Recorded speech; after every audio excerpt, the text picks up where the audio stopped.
Muraho neza, murakaza neza kuri Miroga Official. Uyu munsi tugiye gutangira igitabo cyiza cyane mu bijyanye n'amafaranga. Tugiye gutangira igitabo cyitwa Ongera ubwenge bwawe mu bijyanye n'amafaranga. Niba warigeze kumva ko ukora cyane ariko ubuzima bwawe ntibuhinduke mu bijyanye n'amafaranga, iyi video ni iyawe. Turahera ku gice cya mbere cy'iki gitabo cyitwa Ubwenge mu bijyanye n'amafaranga ni iki? Umwanditsi w'iki gitabo atanga igitekerezo gikomeye cyane cyahindura ubuzima. Avuga ko amafaranga atari yo agira umuntu umukire, ahubwo ni ubumenyi bwo gucunga amafaranga bugira umuntu umukire. Muri iyi video turasobanura byuzuye kuri chapitre ya mbere kugira ngo usobanukirwe neza impamvu abantu benshi baguma mu bibazo by'amafaranga nuko nawe wahita ubihindura. Niba uri gutangira urugendo rwawe rw'amafaranga cyangwa ushaka kuzamuka urwego, iki gice ni intangiriro nziza cyane. Reka dutangire. Umwanditsi atangira asobanura ko abantu benshi bibeshye ko kugira amafaranga menshi bihita bikemura ibibazo byose.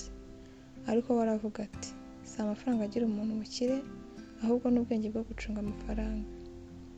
Nk'uko umuntu ufite ubwenge ashobora gukemura ibibazo bitandukanye, ni nk'uko umuntu ufite ubwenge mu by'amafaranga ashobora gukemura ibibazo by'amafaranga. Umwanditsi atanga urugero avuga inkuru y'uko yari afite ababyeyi babiri.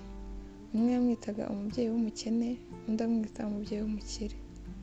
Se w'umukene yari yarize cyane afite impamyabumenyi nyinshi, ariko akaguma mu bibazo by'amafaranga. Naho se w'umukire ntabwo yarize cyane ariko yaje kuba umukire kuko yize gukemura ibibazo by'amafaranga mu buryo bw'ubwenge. Ibi bitwereka ko ishuri ryigisha gukora akazi ariko ntiryigisha gucunga amafaranga neza.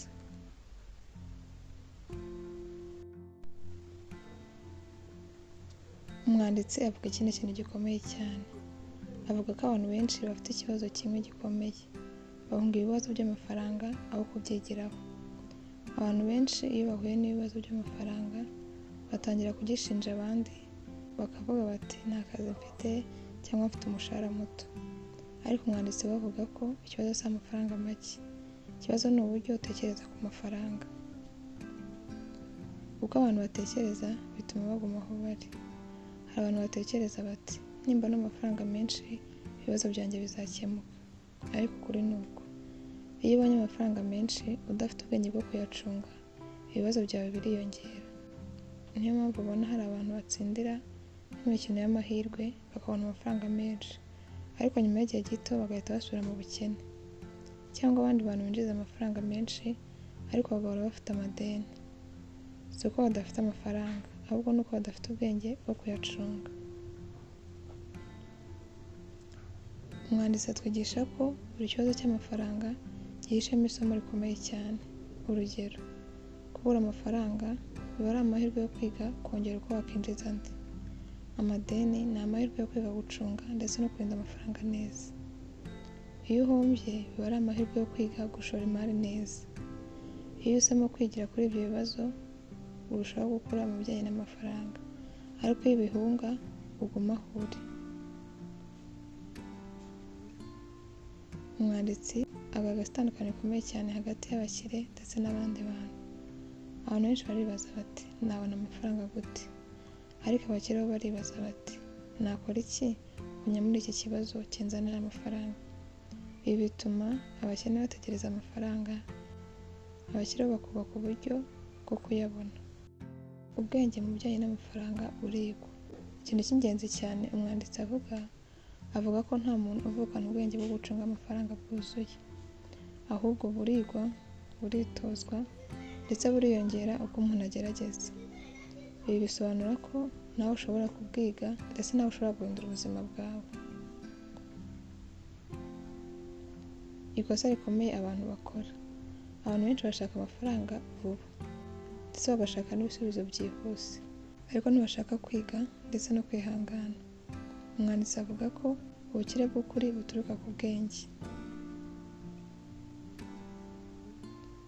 Uko waba umukire buhoro buhoro. Buri gihe iyo uhuye n'ikibazo cy'amafaranga ntukagihunge ndetse ntukakirengagize, ahubwo ujye wibaza uti ni iki nakwigira hano ndetse ni gute nagikemura. Uko ubyitwaramo niko ubwenge bwawe bwiyongera ndetse niko ubushobozi bwawe bukura, niko n'amafaranga atangira kukugana. Mu by'ukuri umwanditsi arashaka ko dusobanukirwa ko ubukire atari amahirwe cyangwa umushahara munini cyangwa akazi keza, ahubwo ubukire ni ubushobozi bwo gukemura ibibazo by'amafaranga neza kandi mu buryo burambye.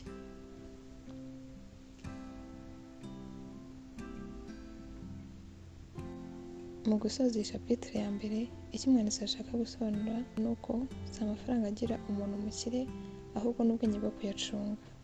Abantu benshi bibwira ko ikibazo ari amafaranga make bafite, ariko ukuri ni uko ikibazo nyamukuru ni uburyo batekereza ku mafaranga.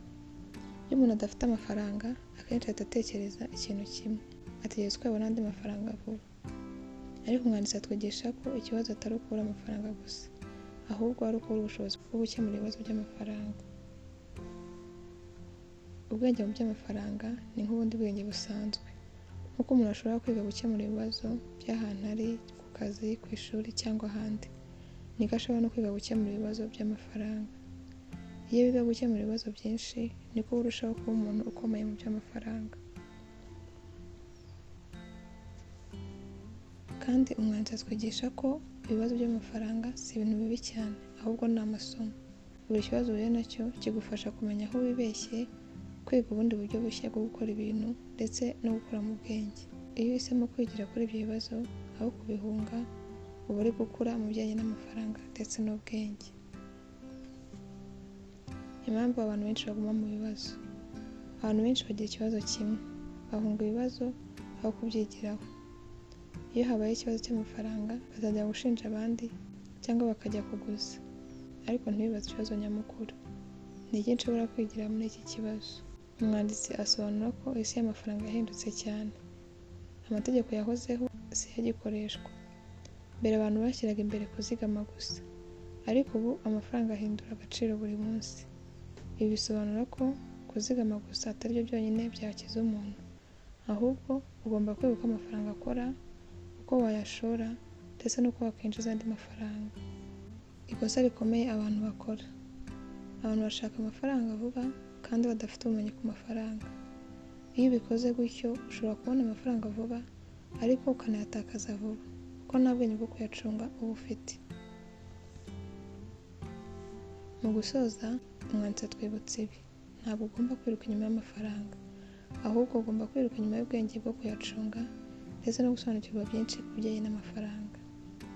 Iyo ufite ubwo bwenge, utangira kubona amafaranga ndetse uba uzi neza n'uburyo wayongera ndetse n'uburyo wayagumana.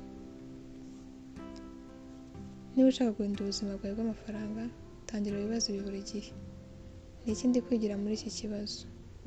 Wibaze uti ni iki nshobora gukora neza kurushaho?